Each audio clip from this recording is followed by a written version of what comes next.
I'm sure a lot of creators on this app will be talking about this, but I wanted to let people know what the deal is with the wildfires in California, since I know Cheeto Head will be spouting off some nonsense about it. Let's talk about what causes them and what the solutions are. First of all, California is a semi-arid desert. Now, some parts of the state are full-on desert, and some parts of the state are semi-arid rainforest. That's up north near Oregon, but most of the state is semi-arid desert. That means it's very dry. Those of you who have never been to California, aren't familiar with the climate, California does not have rainfall between about June and September. There is no rain typically in the summer. And that means that things get really dry and hot, and any vegetation that grew in the spring during the rains is ripe to burn. But wildfire is not a bad part of the ecosystem. Wildfire is a natural part of the ecosystem, and the native species in California have evolved to work around and with wildfires. There are native plants that only bloom after a wildfire, and there are native trees where the seeds will only germinate after a wildfire. So the natural world in California has evolved and adapted to thrive when there are wildfires. Now, this is if those wildfires are frequent and small. But what happened when the Westerners took over California, invaded California, is that the Western way of thinking about fire took over, to the deep, deep detriment of the environment in California. The people who lived in California for 30,000 years before the Spanish and the Americans arrived noticed that wildfires caused a bloom or would cause a germination of the native plants and would refresh the environment, would refresh the soil, refresh the plant life. And so they would set control burns, and this was part of their cultivation of the land. It was part of their sustainable practices.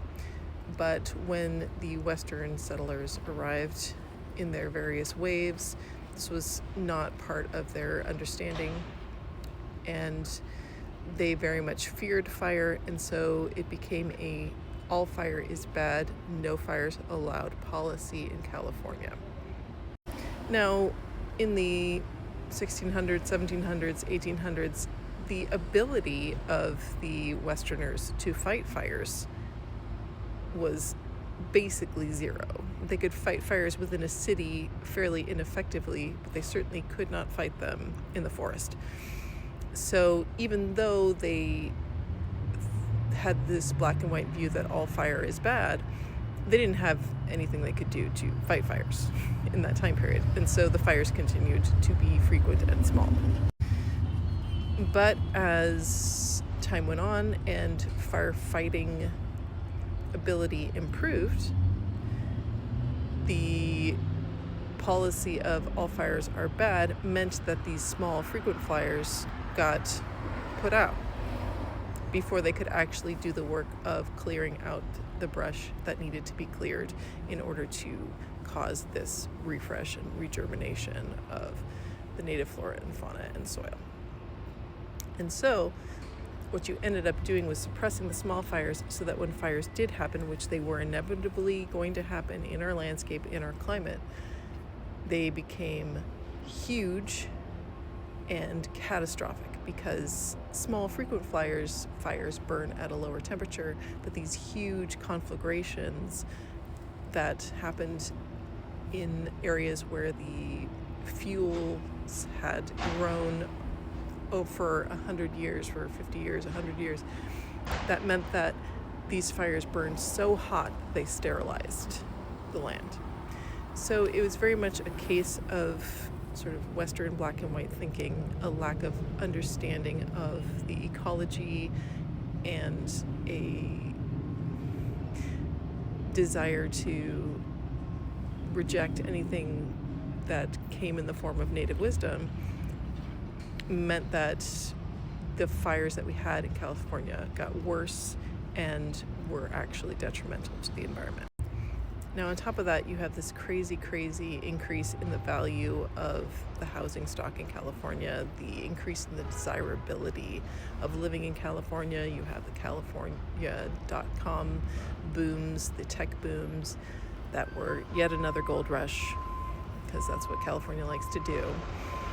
And so land in California became more valuable, more people wanted to live here, and that meant that there was a lot of incentive to build housing in places where there was not sufficient fire protection and where housing would be close to these fuel loads that had grown over the last 100 years. The best example of this was in the Paradise Fire that happened in 2018 that affected my ex-husband's family directly.